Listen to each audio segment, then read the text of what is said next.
दोस्तों, पिछले 2 सालों से चाइना का नाम पूरे विश्व में बच्चे बच्चे की जुबान पर पहुंच चुका है। कोरोना वायरस जैसी महामारी जिसकी वजह से न जाने कितने ही लोगों की बेवक्त मौत हो गई थी, न जाने कितने घर बर्बाद हुए और कितने मासूम बच्चे अनाथ हो गए। फिर चाहे चाइना अपनी इस गलती को स्वीकार करे या ना करे, लेकिन इस भारी तबाही के पीछे दोषी तो चाइना ही है। चीन अपने अलग अलग तरह के एक्सपेरिमेंट के लिए प्रसिद्ध है, जैसे आर्टिफिशियल बादल बनाना, जहां मर्जी वहां बारिश करवाना और फिर उसके नुकसान भी भुगतना। और बस इतना ही नहीं, बल्कि इससे पहले भी ये देश और भी कई ऐसी गलतियां कर चुका है जिसकी वजह से करोड़ों लोगों की जानें भी जा चुकी है। फिर चाहे वो किसी युद्ध के माध्यम से हो या किसी परिवर्तन के माध्यम से। इसी भूमिका को ध्यान में रखते हुए आज के अपने इस वीडियो में हम आपको चाइना की एक ऐसी ही गलती के बारे में बताने वाले हैं जिसकी वजह से न केवल करोड़ों इंसान बल्कि करोड़ों पक्षियों को भी अपने प्राण गंवाने पड़े थे। तो बिना वक्त जाया करे चलिए शुरू करते हैं आज के इस बेहतरीन वीडियो को। दोस्तों, वैसे तो जब भी इस वक्त किसी से भी चीन के बायोलॉजिकल नरसंहार के बारे में पूछा जाएगा तो वो हमेशा कोरोना वायरस का ही नाम लेगा, लेकिन आज के इस वीडियो में हम आपको उस अनसुने प्रोजेक्ट के बारे में बताने वाले हैं जिसके तहत 4.5 करोड़ लोगों को अपनी जानें गंवानी पड़ी थी। और इस बीच सबसे बड़ी बात यह है कि उस हादसे को चीन ने इतनी बखूबी से दबा लिया है कि आज के समय में आप में से शायद ही कोई उस नरसंहार के बारे में जानता होगा। इस पूरे घटनाक्रम की शुरुआत हुई थी साल 1958 से,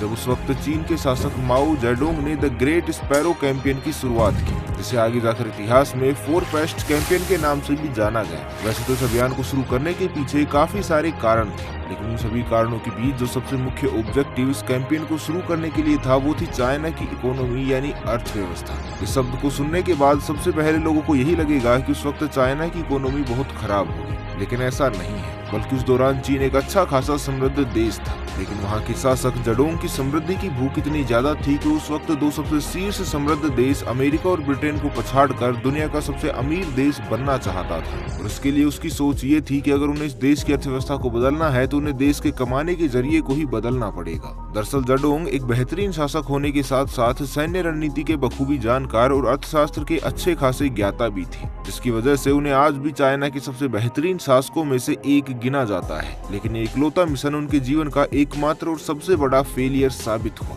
दरअसल अपने देश की अर्थव्यवस्था को स्टडी करने के बाद उन्होंने पाया है कि उनका देश एक कृषि प्रधान देश है, जिसकी कमाई का तकरीबन 65% हिस्सा अकेले किसानी से ही आता है। और इसलिए उन्होंने अपने शासन में 2 परिवर्तन की इच्छा जाहिर की। पहला परिवर्तन तो ये था कि वो चाहते थे कि उनका देश चीन, जो एक कृषि प्रधान देश है, वो धीरे धीरे एक औद्योगिक प्रधान देश में परिवर्तित हो जाए, जहाँ की युवा पीढ़ी जानकार और स्किलफुल हो। उस वक्त चीन में जनसंख्या बड़ी ही तेजी से बढ़ रही थी, और इसी को देखते हुए जेडोंग ने यह भी सोचा कि अगर वो आज की युवा पीढ़ी को भविष्य की स्किल्स के लिए ट्रेन कर दें तो अगले 10 से 15 सालों में उनकी जनसंख्या इतनी एडवांस हो जाएगी कि बड़े से बड़े देशों को भी पछाड़ देगी। अब ये फैसला तो एक बार को फिर भी बड़ा बुद्धिजीवी वाला लगता है, क्योंकि इसमें आप आगे की सोच कर अपनी जनसंख्या को इतना विद्वान बनाने की सोच रहे हैं कि कोई भी उनका मुकाबला ही ना कर पाए। लेकिन जो उनका दूसरा आइडिया था वो इतना पेचीदा था कि उसके बारे में सोचकर ही मूर्खतापूर्ण वाला भाव आता है। दरअसल जब वो अर्थव्यवस्था और कृषि उत्पाद की अच्छे से जांच कर रहे थे तो उन्होंने ये भी देखा कि गोरैया और अन्य 3 जीवों की वजह से उनके देश का काफी अनाज बर्बाद हो जाता था,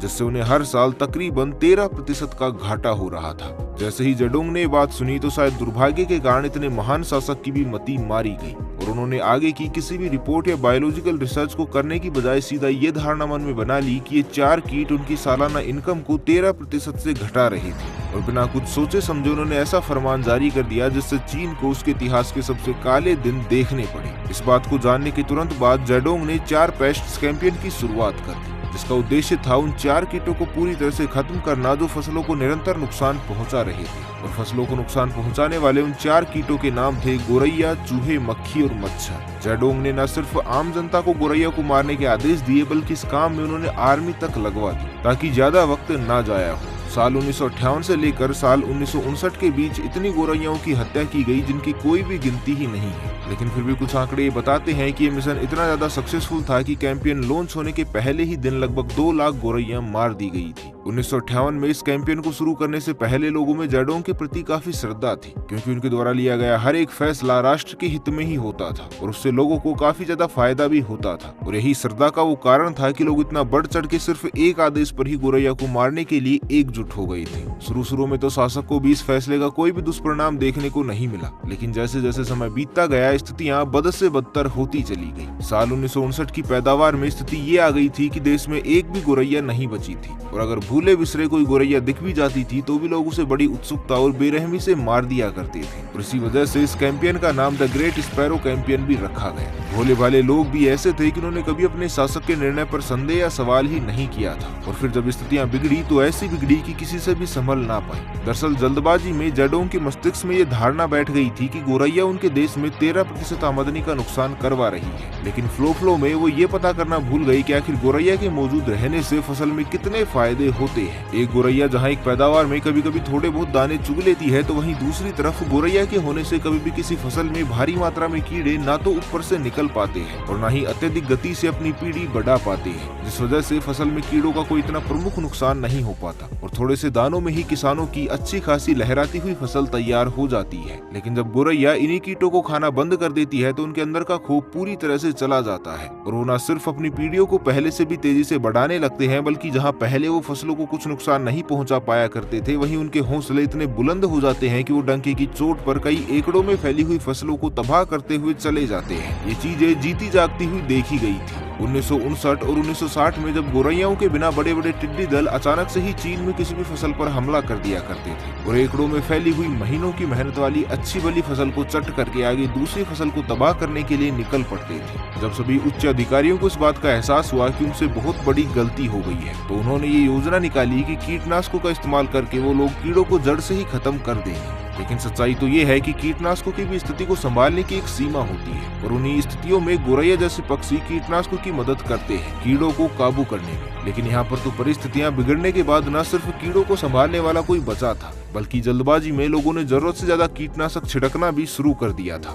जिस वजह से पहले जिन फसलों में पैदावार होने के आसार होते भी थे वो सभी फसलें भी बेकार होने लगी और जमीनें बंजर। पूरा प्रयास करने के बावजूद जब कुछ नहीं हुआ तो अंततः 1960 में अनाज की कमी की वजह से चीन में भारी भुखमरी आ गई, जिस वजह से अनुमानित तौर पर 4.5 करोड़ लोगों को सिर्फ भुखमरी की वजह से मरना पड़ा। जो चीन विश्व की सबसे बड़ी अर्थव्यवस्था और दुनिया का सबसे अमीर देश बनने के सपने सजोए बैठा था, उसके शासक की एक गलती की वजह से इतने बुरे दिन आ गए थे कि वहाँ की जनता के पास खाने के लिए एक निवाले के लिए भी पैसे नहीं बचे थे और फसल पैदा करने वाले किसान की मजबूरी हो गई भूख सहने की। अंत में जब अहंकार से भरे जैडोंग को अपनी गलती का एहसास हो गया तो उन्होंने 1960 में अंततः द ग्रेट स्पैरो कैंपियन को बंद कर दिया और गोरैया को मारने पर प्रतिबंध लगा दिया, जिससे दिवालिया होने की कगार पर आ रहे देश में वापस से गोरैया आने लगे और चीन एक बार फिर से अपनी समृद्धि संभालने लगा। हालांकि अगर आप चीन के दृष्टिकोण से देखेंगे तो आंकड़े बिल्कुल हैरान कर देने वाले मिलेंगे। जहां चीन की सरकार ये दावा करती है कि 1959 से 1960 में आई भुखमरी में एक प्राकृतिक आपदा चीन के कुछ इलाकों में आई थी, जिस वजह से पूरे चीन में भुखमरी के हालात पैदा हो गए थे और भुखमरी के इस अजीबोगरीब तथ्य को स्वीकारने के बाद फिर भी चीन यही कहता था कि उस भुखमरी में केवल 1.5 करोड़ लोगों की ही मौत हुई थी और उस प्राकृतिक आपदा का जैडोंग या किसी भी अन्य चीनी शासक से कोई भी संबंध नहीं था। अगर आप अभी भी इंटरनेट पर जाकर इस मामले के बारे में तबीयत से रिसर्च करेंगे तो शायद आपको आधे से ज्यादा आर्टिकल्स तो मिले ही ना, क्योंकि चीनी सरकार उन पर कड़ी नजरें बनाई रखती है। लेकिन दोस्तों अब तो बात इतनी फैल गई है कि 60 साल के बीत जाने के बाद भी इस बात को अब दबाया नहीं जा सकता है, जिस वजह से चीन चाहे कितना ही अपने तथ्यों को और अपने घटनाक्रम को छुपाने की कोशिश करे पर उसका कच्चा चिट्ठा दुनिया भर के सामने आ चुका है। वैसे आप इस मामले में चीन पर विश्वास करते हैं या दुनिया भर के अलग अलग न्यूज सोर्सेज पर? हमें नीचे कमेंट करके जरूर बताइएगा। तो आज के लिए बस इतना ही,